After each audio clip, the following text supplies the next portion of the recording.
Telangana chicken shops association తమ నిరసన కొనసాగిస్తోంది. దీంతో తెలంగాణ అంతటా చికెన్ షాప్స్ మూతపడ్డాయి. ధర్నా చౌక్ దగ్గర తమ నిరసనను వ్యక్తం చేశారు.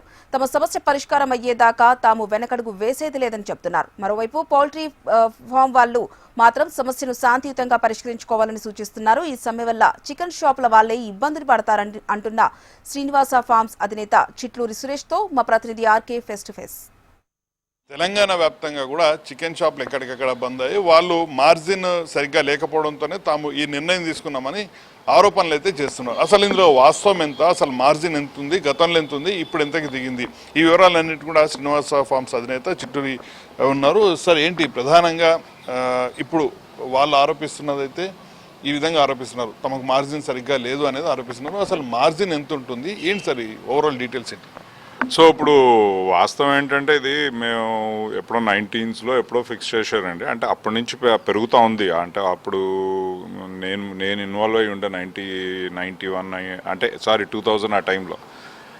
కానీ ఇప్పుడు దగ్గర లెక్క ప్రకారం వాళ్ళకి 45 రూపీస్ మార్జిన్ ఉంది పర్ కేజీ. అది డిక్లేర్ చేసే ప్రైస్ ప్రకారం. కానీ వీళ్ళు ఏం చేస్తున్నారంటే ఒకరితో ఒకరు పోటీ పడి దాంట్లో కొంచెం పెద్ద కంపెనీలు కూడా గిల్టీ ఉన్నారు.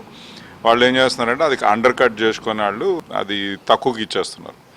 అయితే ఇంకోటి ఏంటంటే ఇది మొన్నటి వరకు ఇప్పుడు ప్రస్తుతానికైతే ఒక రేట్లు బాగా ఎక్కువ ఉన్నాయన్నట్టు కానీ ఉన్నది వాస్తవం. ఇదేంటంటే యాక్చువల్లీ చెప్పాలంటే ప్రొడక్షన్ బాగా తక్కువ ఉంది కాబట్టి ఎస్పెషలీ బ్రీడర్స్లో ప్రొడక్షన్ రావట్లేదు. సో వాళ్ళ కాస్ట్ బాగా పెరిగిపోయినాయి, అందుకని అవుట్పుట్ తక్కువ ఉంది. సో అదైతే డెఫినెట్ దానివల్ల ఇంత ప్రైజెస్ ఉన్నాయి ఒకటి. రెండోది మొన్న నవంబర్ వరకు ఈ ఫార్మర్స్ ఈ కంపెనీలన్నీ బాగా డబ్బులు పోగొట్టుకున్నాయి. ఎందుకంటే అప్పటికి చూసారంటే యావరేజ్ 65-70 రూపీస్ కూడా లేదు లైవ్ బర్డ్ అంటుంది. సో రేట్ ఎంత, చికెన్ రేట్ ఎంత ఉన్నా మీకు live bird farm gate rate ఎంత ఉన్నా షాపులకు మాత్రం వాళ్ళ మార్జిన్ అంతే వస్తుంది. అంటే అట్లీస్ట్ ఆన్ పేపర్ అది ఫార్ములా, పర్సంటేజ్ ఫార్ములా కాదు.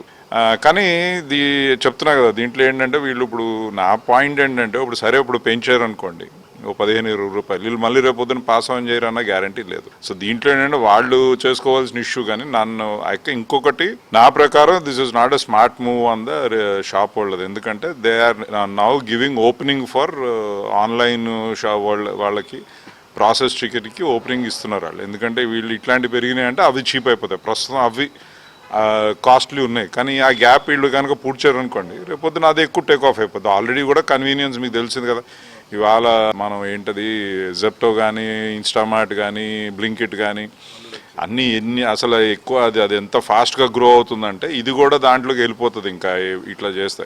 సో నా ప్రకారం ఇది స్మార్ట్ కాదు, ఇది ఎవరో ఎక్కిస్తున్నారు వీళ్ళని. కొంచెం ఏంటంటే కొంచెం అందరూ ఏదో డబ్బులు చేసేసుకుంటున్నారు, మనం ఎందుకు చేసుకోకూడదు అన్నది కొంతమంది ఎక్కిస్తున్నారు వీళ్ళని. సో నేను అనుకుంటాం ఆ 45 రూపీస్ వాళ్ళు నిజంగా తెచ్చుకుంటున్నారు అనుకోండి, okay I can understand. But they are not. ఎందుకంటే ఇప్పుడు రెస్టారెంట్స్కి వెళ్ళి -20 -30 వీళ్ళే ఆఫర్ చేస్తారు. దాంట్లో పెద్ద కంపెనీ కూడా ఒకటి ఉంది, వాళ్ళు కూడా గిల్టీ అని నేను కాదని అంటలేదు. కానీ ఇది పెంచడం వల్ల వీళ్ళు మళ్ళీ వాళ్ళు తగ్గించారని గ్యారంటీ ఏంటి? సేమ్ సెల్ఫ్ గోల్ సిస్టమ్ నడుస్తుంది వాళ్ళది, ఇది ఎప్పటి నుంచో నడుస్తుంది. సో ఐ డోంట్ నో ఇది ద సొల్యూషన్ ఏం కాదు, ఇది ఏదో కొంచెం ఎమోషనల్ అయ్యి డ్రామా చేస్తున్నారు. కానీ నేను అనుకుంటాం ఇది ఎక్కడికి అయితే ఏమైతే సాల్వ్ అయితే అవ్వదు ఇది. సో ఫైనల్గా మీరు ఇచ్చే సలహా ఏంటి సార్? అదే కూర్చొని కోఆపరేటివ్గా మాట్లాడుకోండి, ఒకళ్ళనొకళ్ళు బెదిరించుకుంటుంటే అయ్యేది కాదు ఇది. ఎందుకంటే ఇప్పుడు already momentum is towards processing, right? Processing వచ్చిందంటే చికెన్ షాప్స్ ఈ విధంగా అయితే నడవలేవు. అది కాక ఇప్పుడు ఒక ఇష్యూ కూడా ఉంది, క్లెన్లీనెస్ కానీ హెల్త్ ఇష్యూస్ కానీ ఆ విషయంలో కూడా చూస్తుంటే మోస్ట్లీ మెల్లమెల్లగా గవర్నమెంట్స్ అట్లాగా బంద్ చేసేస్తాయి లైవ్ బర్డ్ ట్రేడింగ్. సో వీళ్ళు దాన్ని ప్రోత్సహించి అది పుష్ చేస్తాం అవుతుంది. ఇది నా రికమెండేషన్ ఏంటంటే షాప్ కీపర్స్కి కొంచెం కోఆపరేటివ్గా కూర్చొని మాట్లాడుకొని చేసుకుంటే ఏదన్నా అవుతుందేమో. కానీ రెండోది వాళ్ళు ఫస్ట్ డిసైడ్ చేసుకుని ఒకళ్ళనొకళ్ళని అండర్ కట్ చేసుకుంటాం అన్నది మానాలి ఇప్పుడు. సో ఐ థింక్ మెయిన్ అది వాళ్ళు కాంపిటీషన్ పెట్టుకుని కట్ చేసుకొని వీళ్ళు ఎంత రేట్ పెంచినా నేను అనుకుంటే ఏం తేడా పడదు. మొత్తానికైతే ఎవరైతే చికెన్ ఇండస్ట్రీకి సంబంధించి వాళ్ళే సెల్ఫ్ గోల్ వేసుకున్న పరిస్థితి అనేది సురేష్ గారు అయితే తన అభిప్రాయాన్ని వ్యక్తం చేస్తున్నారు. ఎందుకంటే ఇప్పటికే ఆన్లైన్ వ్యవస్థ పెరుగుతున్న నేపథ్యంలో ఇప్పుడు వీళ్ళు ఈ విధంగా ముందుకు వెళ్ళడం వాళ్ళు చర్చించుకుని ముందుకు వెళ్తే బాగుంటుంది. కానీ ఈ విధంగా ఏకపక్ష నిర్ణయం వల్ల వాళ్ళ వ్యవస్థను పూర్తిగా వాళ్ళే నాశనం చేసుకునే విధంగా అవుతుంది అనేది అయితే సురేష్ గారు తన అభిప్రాయాన్ని అయితే వ్యక్తం చేస్తున్నారు. వీడియో జర్నలిస్ట్ సతీష్తో ఆర్కే HM టీవీ హైదరాబాద్.